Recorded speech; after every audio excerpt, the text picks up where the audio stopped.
It's my pleasure to introduce you to the breakout session on Pennsylvania electric vehicle incentive programs.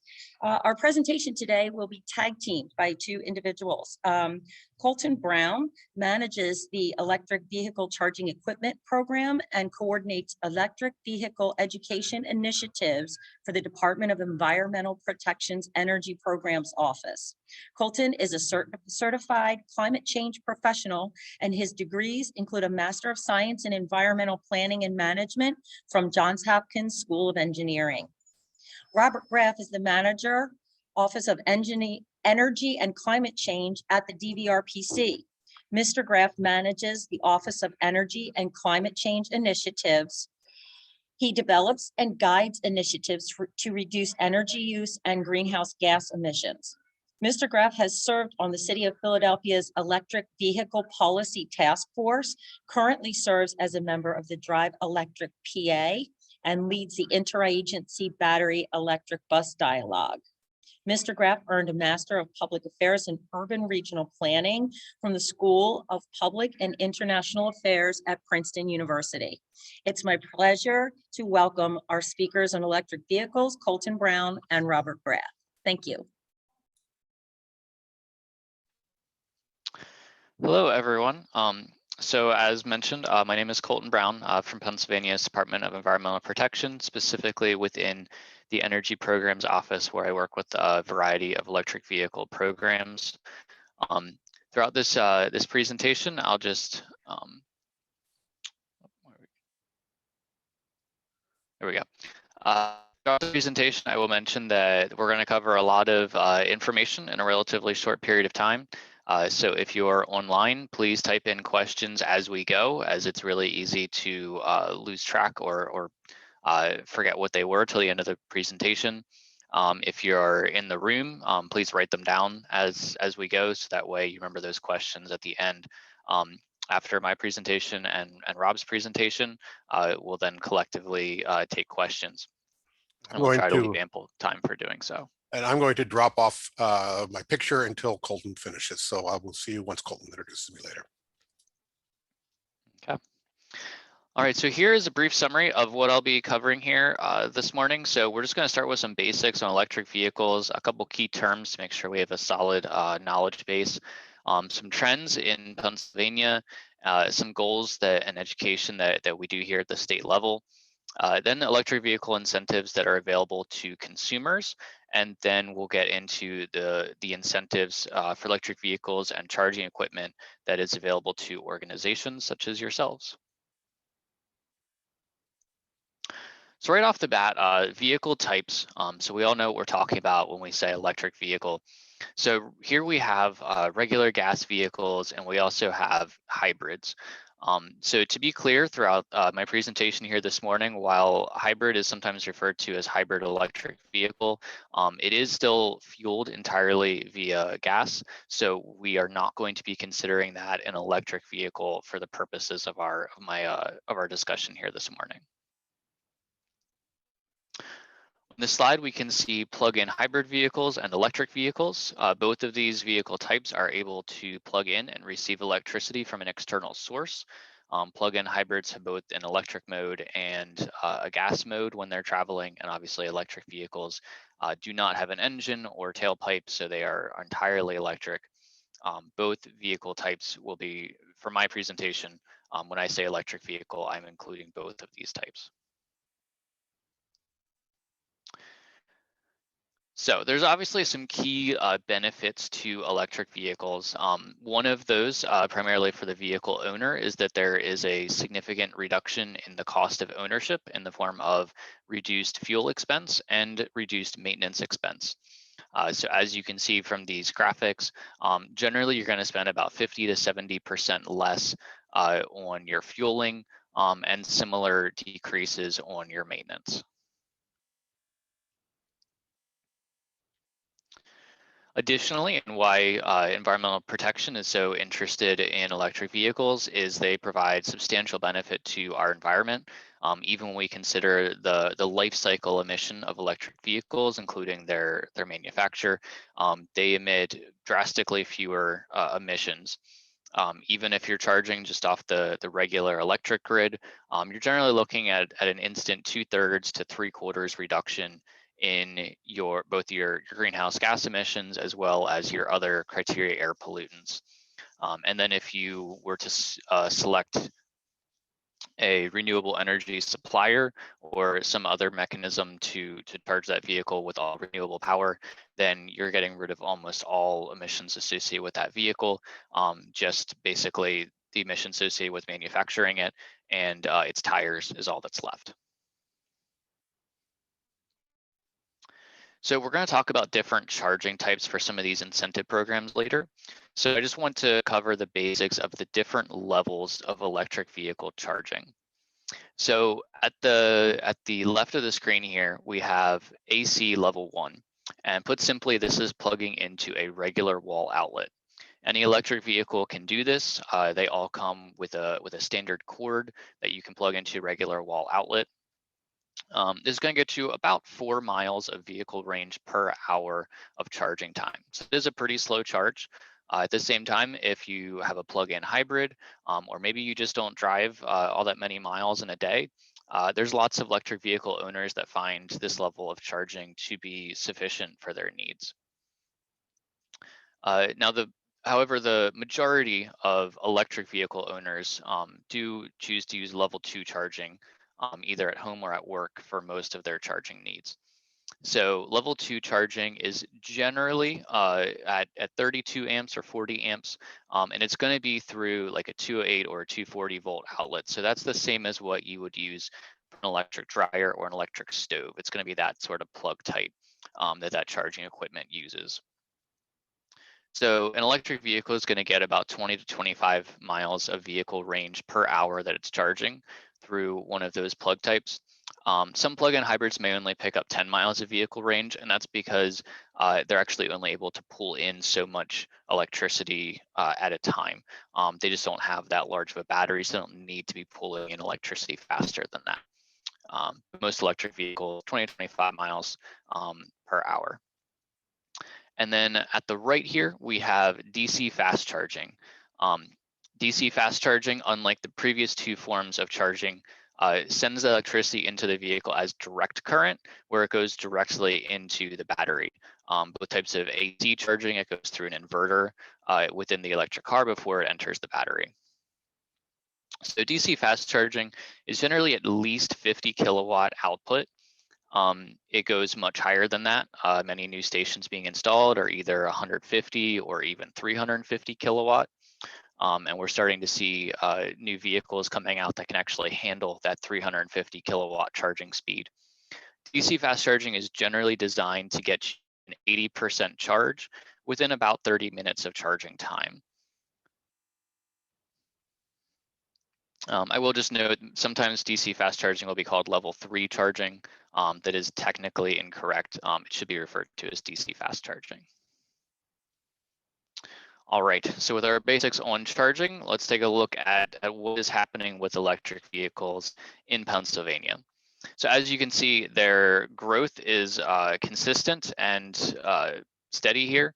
The last couple of years may look like it hasn't grown too greatly. That's largely because in 2019, we actually lost a couple of electric vehicle models. And then in 2020, we know that electric vehicle sales overall were just much lower. So in Pennsylvania, overall electric vehicle sales decreased by 15%, while electric vehicle sales increased by 25%. So that's actually a 40% increase in their market share. So they are continuing to grow rather quickly. The charging stations for these electric vehicles are also increasing in number rather quickly.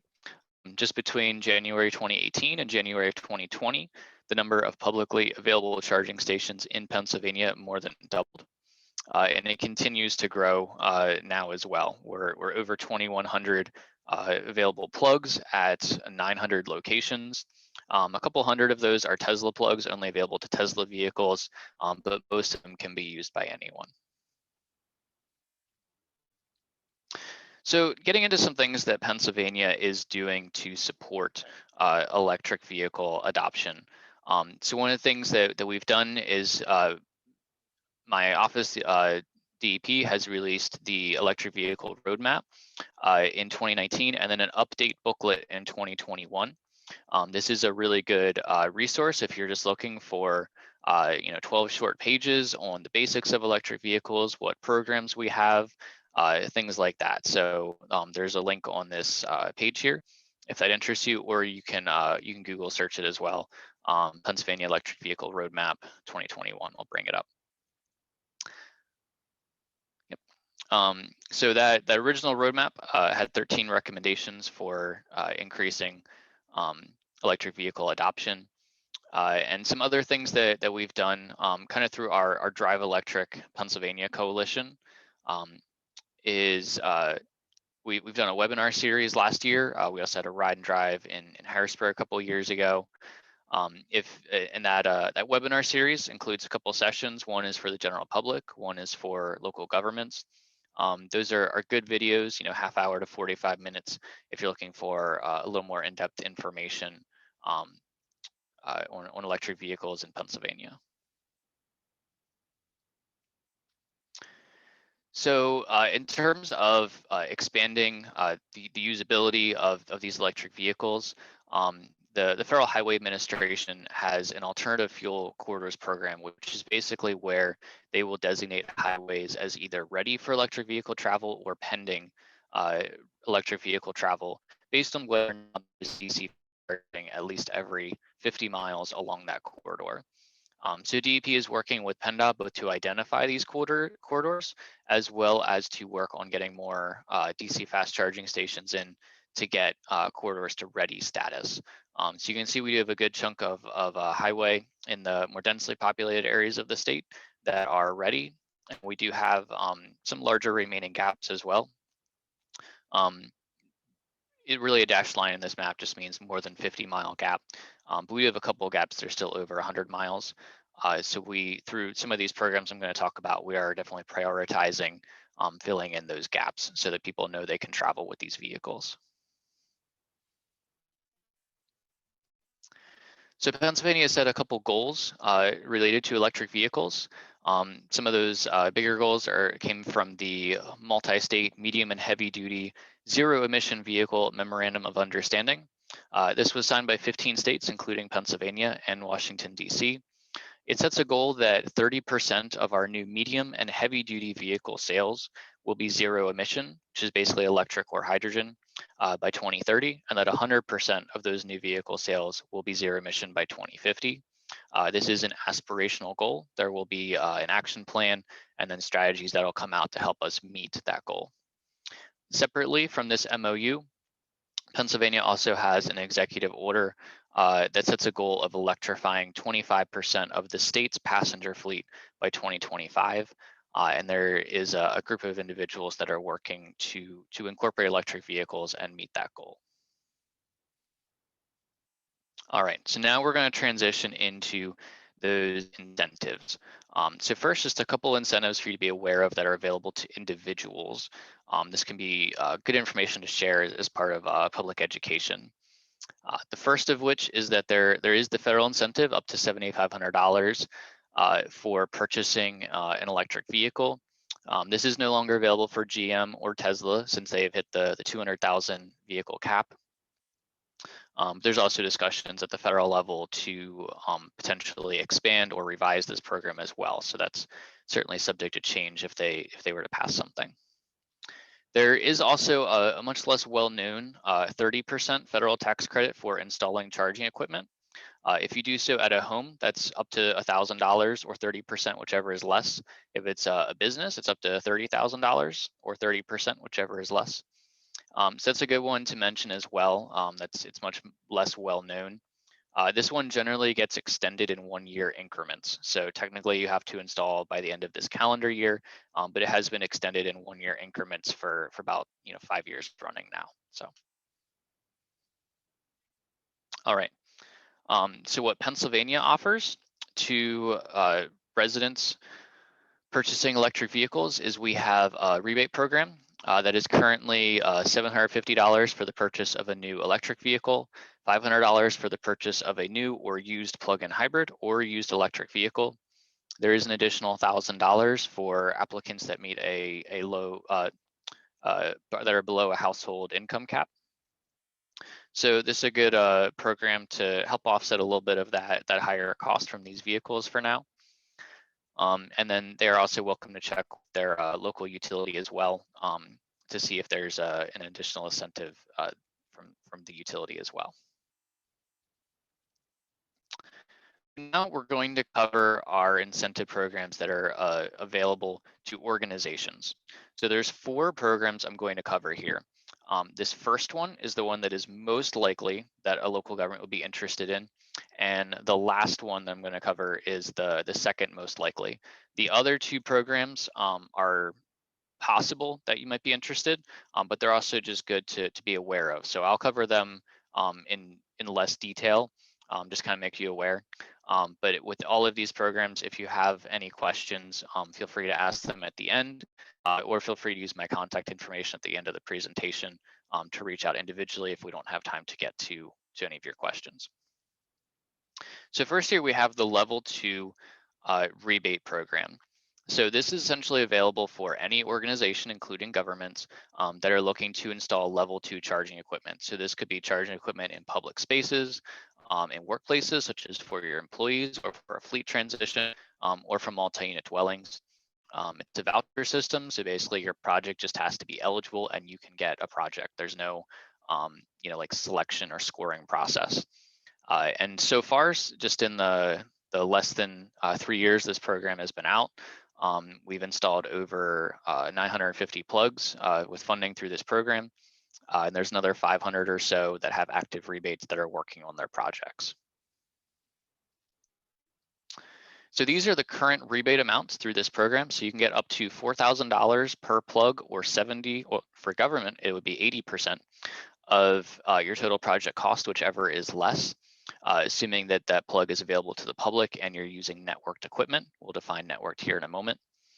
And then even if it's for like employee use or your fleet transition, you can still get $3,000 per plug, or 50% of project cost, whichever is less, to help install those plugs. So this can go a long way towards helping decrease that upfront cost of fleet transitions, or just making charging available for your public. So if you're looking, if you're interested in this program, a couple things to note here. There's 1 application per site. You can submit multiple applications though if you're looking to do multiple sites. You do need to submit an application before you would start doing on-site work for the project. That's very important. So basically you submit an application, you get a rebate, you install the equipment, then you submit for reimbursement. That's the order of how it works. You have to use standard level 2 charging equipment. Minimum output of 7.2 kilowatt charging power. That's pretty standard on most equipment these days. And you have to have at least 2 plugs per project. And there must be a parking space associated with each charging plug. If you're looking to get there are a lot of things to think about as you're developing that project. These are a few of those things to think about. This is also, if you're contemplating projects, this is also somewhere where DVRPC can help you out in that project development. But things to think about is how you locate the project. How will that impact either customer or employee charging experience? But then also, how does that influence cost? So for example, you see a charging station on the right of your screen here. That project did receive funding through our rebate program. That is at a state park. So what they did here is, clearly this is a gravel lot, which means that they would not have had to tear up asphalt or concrete and then redo it. So that could help keep their installation cost low. At the same time, perhaps this location is located, a couple hundred feet away from the building where it's going to get its electrical supply, in which case they would have had to run a lot of wire to get to it, which could increase project cost. So those are just some factors to think about, how close are you to the circuit breaker and how much, tearing up would you have to do to get the wire run to it. Those are both factors that can influence your installation cost. Then there's, do you want to use networked charging equipment? This equipment on the right of that state park, that is not networked. You can see it's very basic equipment. It plugs into the vehicle, it charges, and that's about what it does. In the middle of the screen, you can see a lot of graphs and data. So that's some of the benefits that come from networking equipment. Generally, networked equipment will have a screen interface. It'll have the ability to take credit card payments if it's something for the public.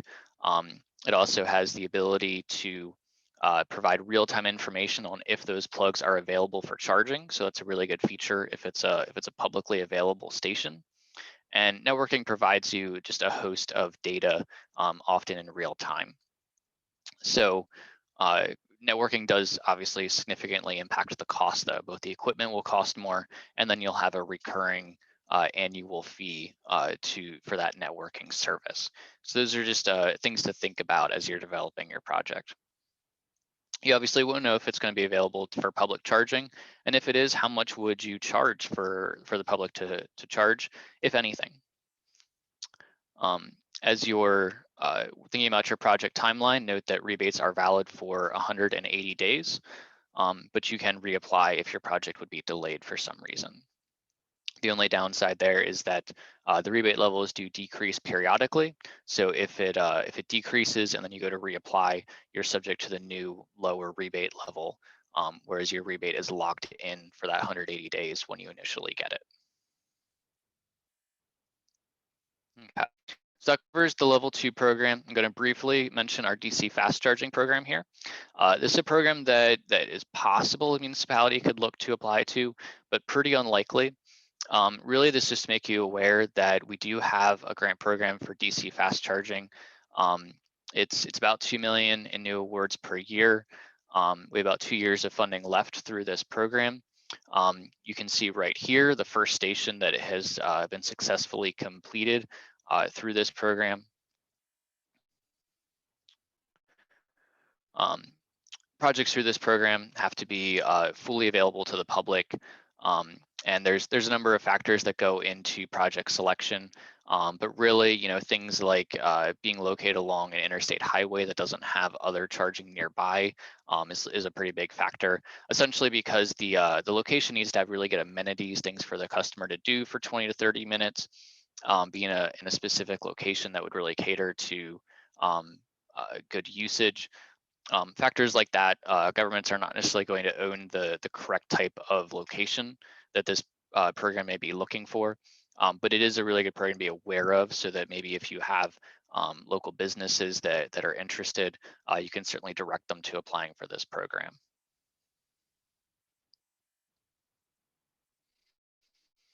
Okay. So here on the right, you see a pie with a number of slices in it. So the programs we've talked about so far are all through Driving PA Forward, and that is Pennsylvania's share of the Volkswagen diesel settlement.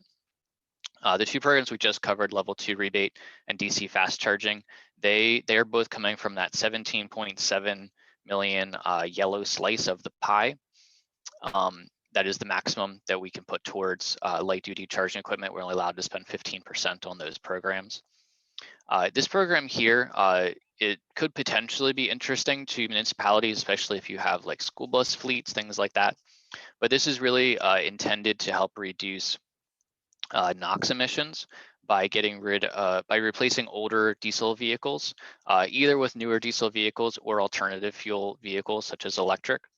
So if you have any pre-2010 diesel vehicles and that are still in operation, of class 4 through 8, you can look to use this program to replace them with either newer diesel vehicles or, like I said, electric, which is a much higher funding amount. This program opens annually, probably sometime either in a couple months will probably be when it opens this year. But yeah, so that's a good opportunity if you have those vehicles to replace and are looking for something that would have lower emissions. And lastly, this is the program that is second most likely to be of interest to you, especially if you're looking to do any fleet transitions to electric vehicles. So this is our only program that I'm talking about today that is not through Driving PA Forward. So this one is around every year and has been for quite some time, and should hopefully continue to be so as long as it continues to be funded through the general budget. But DEP is able to offer about $3 to $5 million per year for fleet transitions to alternative fuels. So there's really 3 different project types through this program that apply to electric vehicles. One is the incremental cost of purchasing a new alternative fuel vehicle. So if you're looking to buy even light duty passenger cars that are electric, then you can get up to $7,500 per vehicle to help with that transition. And there's no, scrappage requirement associated with those purchases. So it is more convenient in that respect. And then you can also apply for refueling equipment, which could include, like DC fast charging equipment for maybe larger vehicles that you're looking to convert to electric, things like that. So there's a lot of good opportunities through this program. It should be opening up yet later this spring, either yet this month or in June. And then it'll have 2 application due dates yet this year. So again, feel free to look this up online or reach out to me if you have more questions about that program. But with that, here is a really quick summary of all those different incentives that we covered. And then I put my contact information up here for a moment while Rob is getting up and getting ready to switch over, and he can provide you some additional info.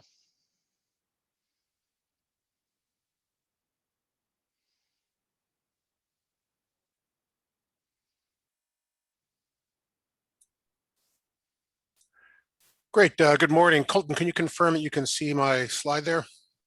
I can.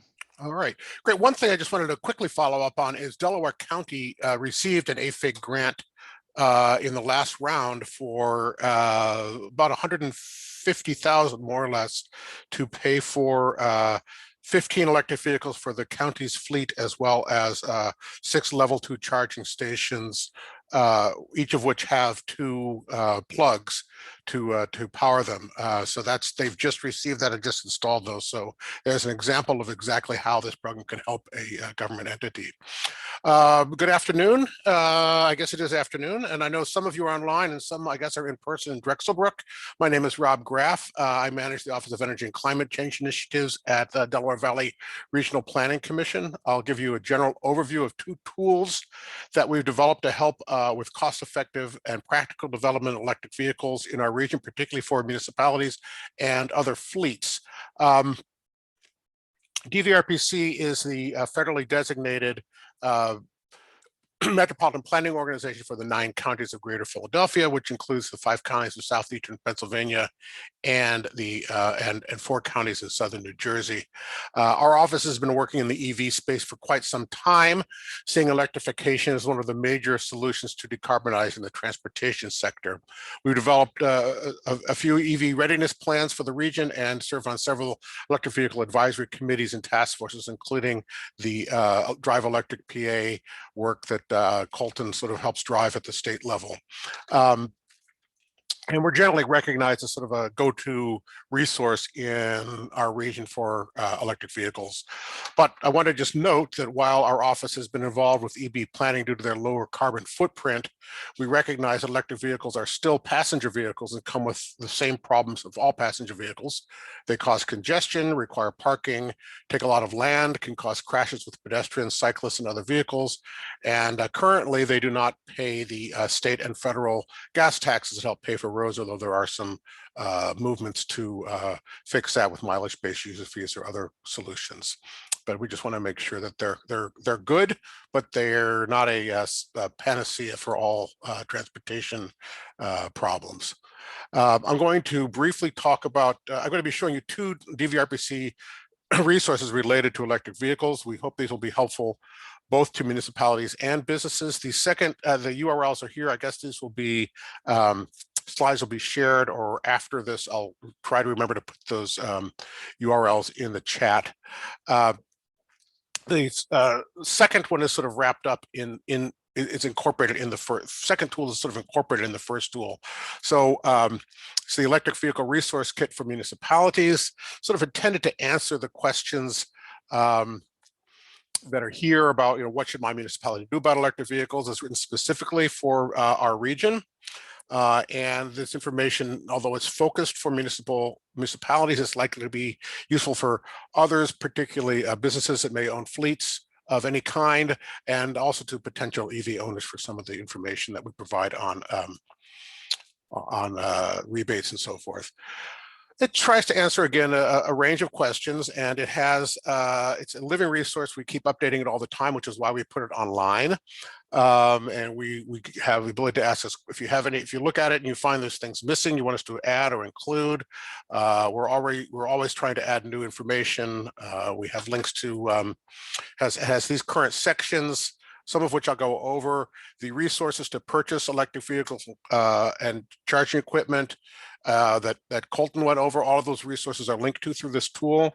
There's contacts for assistance that actually have emails of real people and phone numbers of real people. So you can actually reach someone to get help. And then we also have some municipal plug-in electric vehicle and charging equipment case studies from our region. With contacts of actual individuals in those municipalities. So again, I'm going to go over these sections of it briefly. The first section is where are electric vehicles now and where will they be? We have a toolkit that we've put together, a mapping tool that we put together about where electric vehicles are in our region. This is populated we have data from PennDOT and New Jersey DOT on where the census block and vehicle identification number for all, I don't know what that total of 15 million vehicles or so in both states, or 20 million vehicles in both states, and we plotted where they're located currently. This is actually the data. This shows where the vehicles in our region are located currently. Currently, in this case, being essentially January 2018, we are receiving within the next couple of weeks current data from I think April 2021, and then we'll be getting data every year to update this allow us to do more analysis of where electric vehicles are coming. This tool you can access not only where the vehicles are located it's randomly distributed within the census block group, so we don't identify any one individual's vehicle, and then you can also you look at the percentage of vehicles that are electric in any given census block group, and number per square mile, and all sorts of other ways to look at it. This is the projection when we have 200,000, or about 5% of the vehicles in our region is electric, where they're likely to be located. So let me just zoom in on Delaware County here. This is where, as of 2015, where they are. And as you can see, we have a whole set of other, this goes on percentage of, there's several other options here for looking at the data. And then this is where we project vehicles to be in when 5% of the vehicles in the region are electric, where they're likely to be within Delaware County. And let's just zoom into sort of the Media Swarthmore region. This is where current vehicles are and where they're likely to be in the future, largely based on household income, because electric vehicles are largely purchased new and will likely be purchased new for a while until the used electric vehicle market develops, and also on where people have single family houses where they're more able to plug in. This modeling will change over time. So as you see, we have data at the census block group level. So this is the census block group in media that has electric vehicles in it, and it tells how many there currently are 2 electric vehicles there, and likely to be 44 by the time the 5% in the region. Sort of useful to get a sense of where vehicles will be for planning purposes. Also, we look at where we have information, knowing where the vehicles are likely to be, and knowing commuting patterns within the region, we're able to project the likelihood of demand for charging at the workplace. So we sort of know commuting patterns in the region from census block group to census block group, and so we can use that to see where the people who are in high electric vehicle ownership areas are likely to work, and therefore get a sense of where there's likely to be demand for workplace charging. And not surprisingly, this shows the demand for workplace charging when it costs twice what it would cost at home. This shows the demand for workplace charging when it costs the same as it would cost at home. And then this, if you give away electricity at work, people are likely to take your free electricity rather than charge at home. So the demand increases even more. We don't recommend giving away electricity at work necessarily, but some employers may wish to do that. It would cost you, probably, given people's commuting patterns of, most people travel less than 30 miles a year, or 30 miles a day to work a round trip. So that would be probably cost employer maybe 75 cents a day, or the same as providing free coffee to do that. But let's zoom in a little bit. Here is Delaware County's demand when free charging events. So let's sort of see where some of these places are. So if we go back, if you look here, what's going on here? Why is there demand for charging here? So we can zoom in and look at the details of that at the block group. It's in Ridley Township. There's not a lot of plug-in vehicles there for people who live there. Only 18 are projected to be there, but there's a fairly high demand for charging events. 119 charging events a day are likely to be there. So what we're able to do with this software is we're able to, on this website, you're able to make the layer transparent and show the map underneath. And it turns out that's where Boeing's located, which is not surprising that would be a location where you would have people with relatively high incomes who would likely be driving to work because there's lots of parking there. And the types of people being engineers who may be more likely to be adopters of electric vehicles. So this is not a surprising finding, but it's useful. So now, if you are Boeing, or if you're someone interested in improving electric vehicle charging, you could work with Boeing to project, how much charging demand they would need to prepare for if they wanted to provide charging for their workers. So that's the value of this part of the tool about, where electric vehicles are likely to be located in the future. Next part, there's an introduction to electric vehicles, an EV 101. Colton went over that already, so I will not do that, but that same information, same type of information on the types of vehicles and types of charging equipment is in this tool as well, or in this resource as well.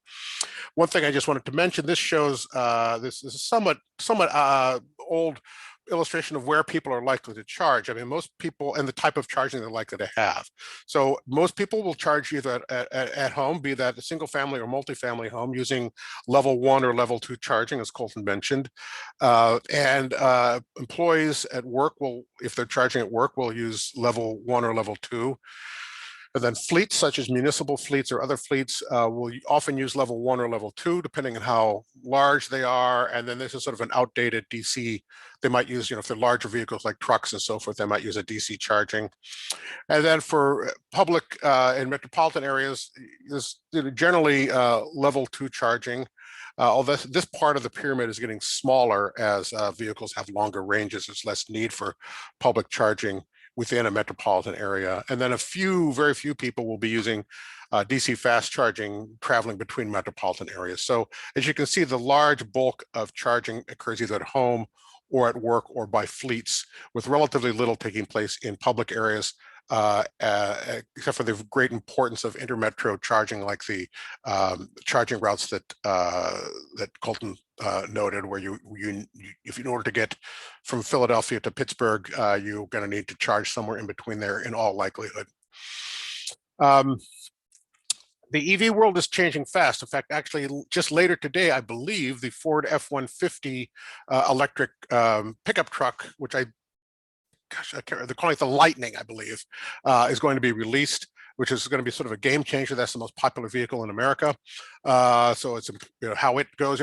Currently, about 75% of, only 25% of vehicles currently sold as passenger vehicles are sedans, and most electric vehicles are sedans. So as we get new vehicle types, that'll really allow more people to find their necessary vehicle as an electric vehicle. Batteries are getting higher charge per volume or per weight, and the price is going down, which allows longer range vehicles. There's almost nothing sold these days with a range under 150 miles, and most have ranges well over 200 miles. The prices are going down, however, and also the Biden administration has announced that they're trying to get more public funding to support both electric vehicle purchases, the research into battery production in the U.S. to lower those prices. Most of those are currently imported.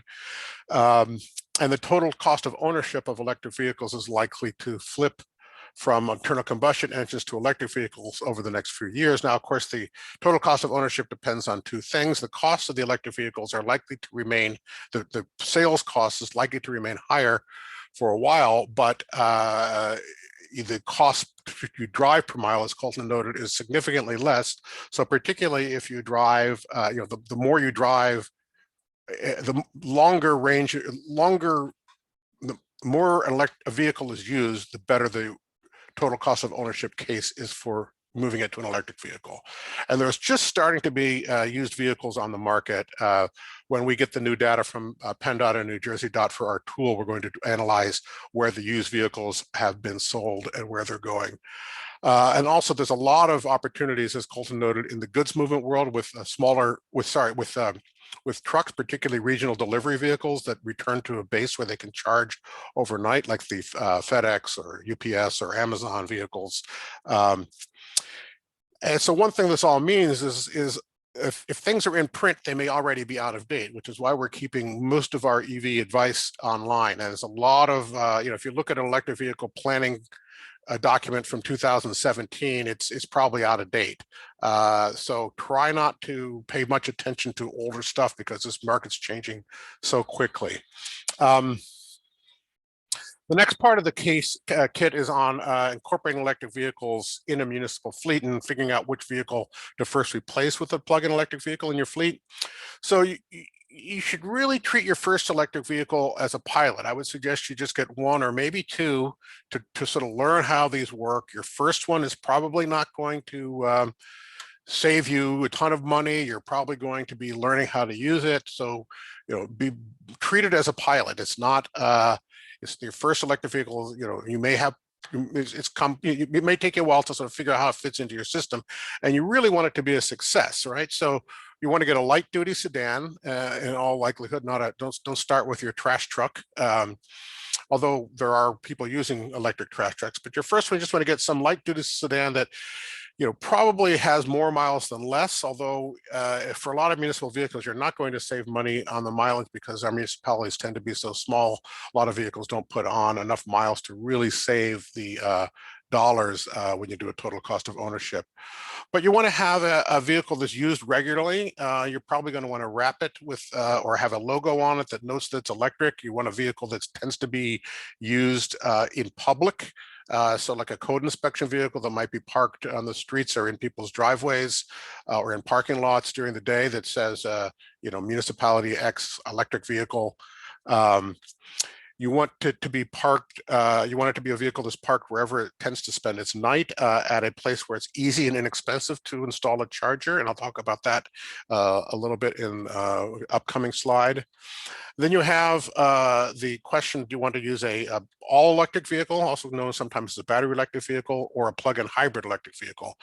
And there's I would suggest you lean towards a battery electric vehicle to really get experience with what's coming.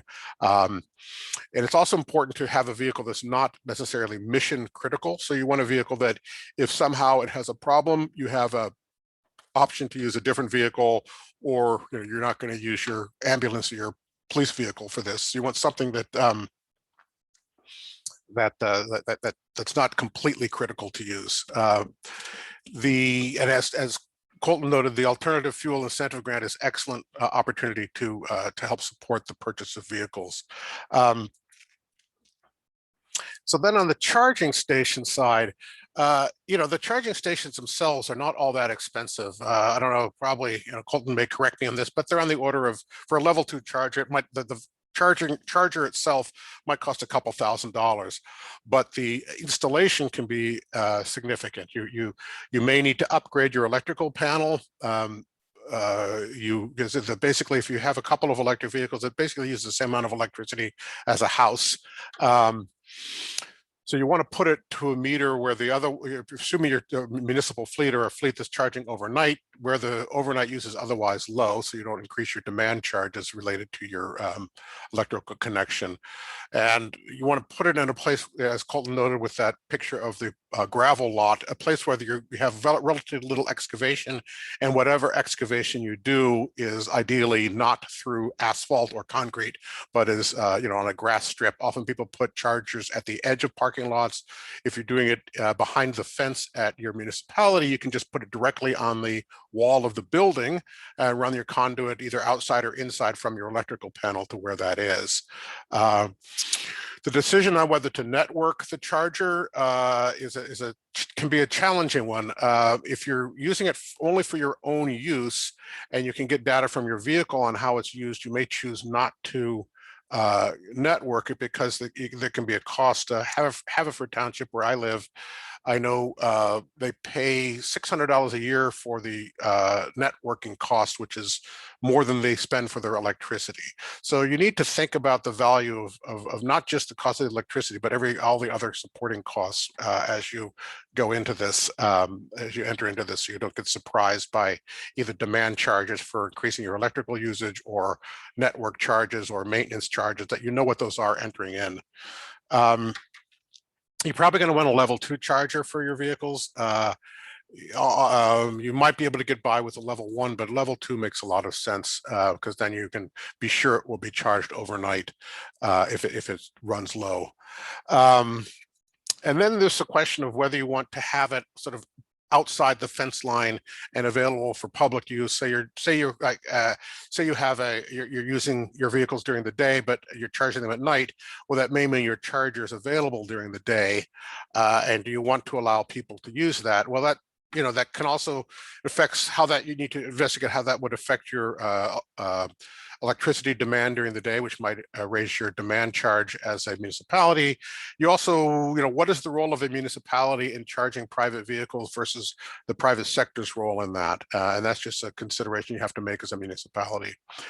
One thing that I think is very important is that you know what you want to purchase, what kind of thing you're looking for before you contact a vendor. There's a couple things I didn't mention here. I have no more slides, but I just wanted to mention, I intended to put this in here. There is a toolkit in the resource kit. There is a link to an excellent tool available at no charge from put together by the Electrification Coalition that allows you to take your fleet. If you have your fleet in a spreadsheet where you have your vehicle identification numbers in one column, you can, and if you have your mileage used in another column, that's great. If you don't, just the vehicle identification numbers, you can enter it into this tool, an Excel tool, and it will provide you with a list of electric vehicles that can be used to substitute for those vehicles with all sorts of cost information. You can put in your cost of electricity, your cost of gasoline, or diesel, and the miles driven, and it will give you a really quick analysis. DVRPC will be happy to help you with that. We've been trained on the tool, and we've been trained on fleet analysis, so we can help you analyze your fleet and see what your options are for electrification. And then here is my contact information. Given that we're still all working from home at DVRPC, it's best to reach me by email, and then we can figure out a way to set up a Zoom call or a telephone call once you do that. And that is all that I have for now. And I think Colton and I are happy to take questions. Thanks.